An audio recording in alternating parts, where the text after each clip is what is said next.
bought stock in CAVA the day they went public, and then a few months later it tanked. So I bought it at 43, it dropped to 31, I bought more. Why did I do that?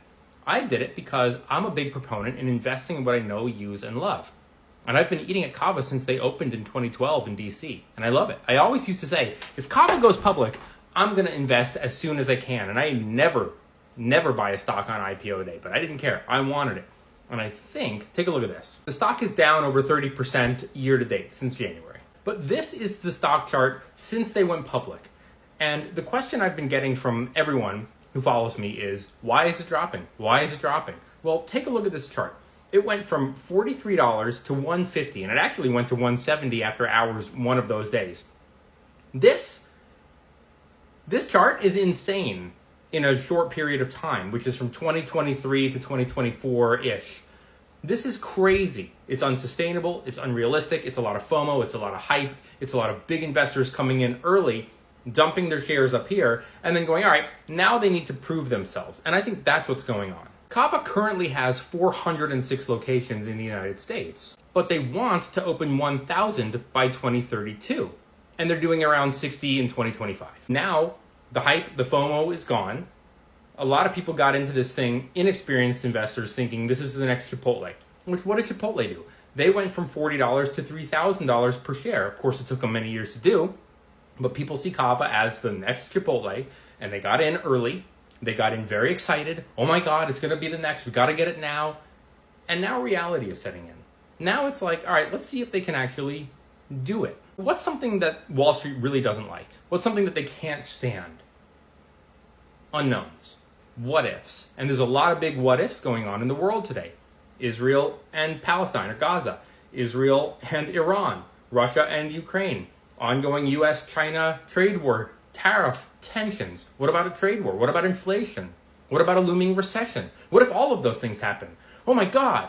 Think about CAVA. It's $12 for a chicken bowl. It's about $17 if you get double meat or if you get lamb. Well, if you're getting the lamb bowl, maybe you're a little worried. Maybe you're holding back. Maybe you're not spending so much. Same with chicken. Maybe if you were getting chicken, $11 is too much. Now you're cutting back. What if a lot of people start cutting back? Then CAVA looks at it and goes, man, maybe 1,000 locations by 2032 was too lofty. And then what happens? The stock tanks. What if they say, we're going to readjust our target to 600 locations? Oh man. But then, down the road, what if instead of opening 600, somehow they end up doing 725? Then the stock goes back up. So the question you have to ask yourself isn't, how much can I make if it's the next Chipotle? It's, what am I comfortable losing on what is relatively a speculative investment?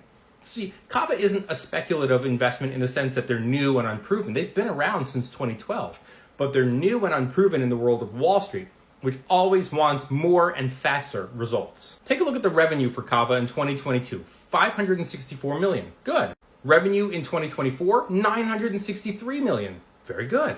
Projected revenue for 2026, $1.45 billion. Also very good. But the quarterly earnings are showing a different story, and this is making big money on Wall Street pause. It's making people nervous. Imagine that you were a big money investor. I'm not talking about someone like us with 200 or 300 shares in this company or less. I'm talking about someone with $1 million invested in this company. I'm talking about someone with 25,000 shares in this company or 50,000 shares. Imagine you bought it down here in the 40s and it hits 150. You might sell half, you might sell a quarter, you might sell 75%. And when a lot of people do that, stock drops, uncertainty starts to creep in. But take a look at the analysts. 8 strong buys, 2 buys, 7 holds, and some people think holds are the coward's way out, that they don't want to hurt the stock or hurt their own firm's holdings. So instead of saying sell or strong sell, they just give it a hold. But look at the various price targets for the next 12 months. Potentially pretty strong. So as a long-term investor, I'm not worried. But I'm me, you're you. You might be worried.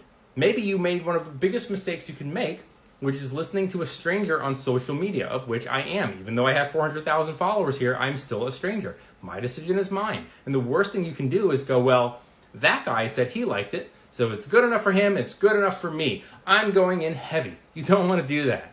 Don't do that. Seriously, don't do that.